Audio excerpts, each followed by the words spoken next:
Lieutenant General Louis B. Chesty Puller, The Essential Business of Patrolling.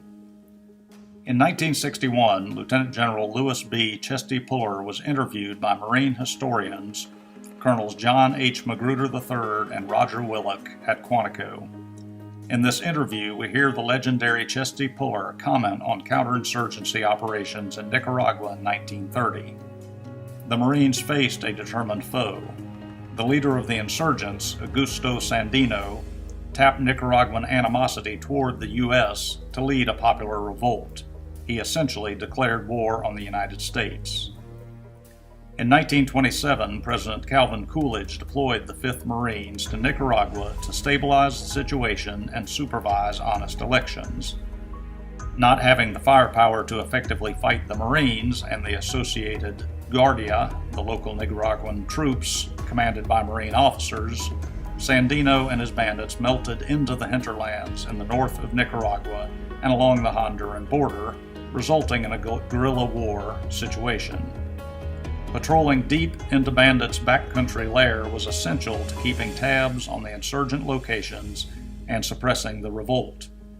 In the summer of 1930, First Lieutenant Puller was placed in command of Company M, a roving strike force. While under Puller, Company M's aggressive patrolling proved especially effective, and he was nicknamed El Tigre by his Nicaraguan troops. Puller found that his men could cover more ground on foot than on horses or donkeys. He expertly used local intelligence, understanding that information equaled success. The enemy was astounded that Puller's patrols could find them in the hostile jungle terrain of North Nicaragua. Company M could have been more effective, however. In this short statement by Puller, he denotes factors that limited Company M's success. Colonel, you are correct in what you've stated.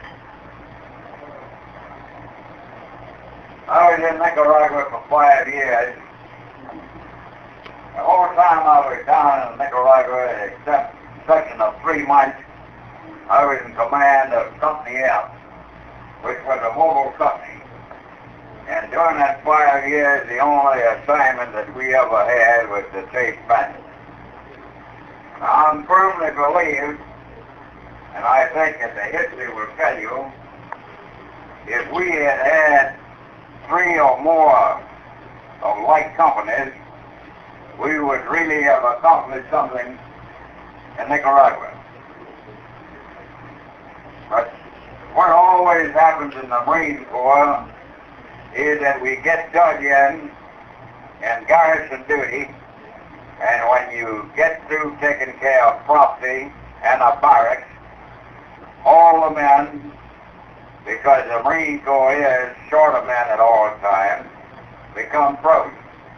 And the only way to accomplish something in a small war, and I also noticed it from 5 years of service in Haiti also, that you've got to keep moving.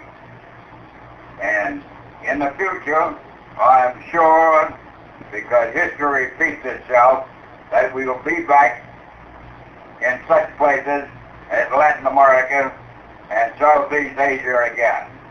And I certainly hope that the commanders at that time, especially the Pentagon building and now running things, will realize that what I say is the truth. Things have got to be kept mobile, and you've got to have at least half of your command continually on patrol. Now, if I had been in a position of authority, half of the men would leave by on patrol for a week or several weeks duration. When they returned, within an hour after they returned, the other half of the command would leave, get underway. And by that time, by that system, you would accomplish 10 times as much as we have accomplished in the past. In many ways, Puller's experience in Nicaragua was similar to what Marines faced in Afghanistan. In both locations, there was a determined and wily foe with considerable popular support. As Puller's Marines trained the Nacional Guardia In tactics, so do Marines today train the Afghan National Police and military. Today's Marines and Pullers had a higher goal. That was establishing a reliable and honest military and police force to support the native government and help stabilize the nation. As Puller noted, although the Marines employed aggressive patrolling techniques, his patrols sometimes covering 30 miles a day, their success was limited by having too few Marines. The lack of personnel prevented Puller from keeping the pressure on the insurgents such that the insurgency could be effectively subdued. The critical question, then, is the Marine Corps providing the essential support, the essential element, Marines on the ground, to effect success in a counterinsurgency fight like Afghanistan? Furthermore, what actions, if any, has the Marine Corps taken today to develop small unit leaders based on the small wars experience of leaders like Lieutenant General Puller? For additional information on Puller, Nicaragua, and counterinsurgency operations then and now, read Chesty by Colonel John Hoffman, The United States Marines in Nicaragua by Bernard C. Nolte, and U.S. Marines in Afghanistan, 2010 to 2014, compiled by Paul Westermeyer and Christopher Blaker.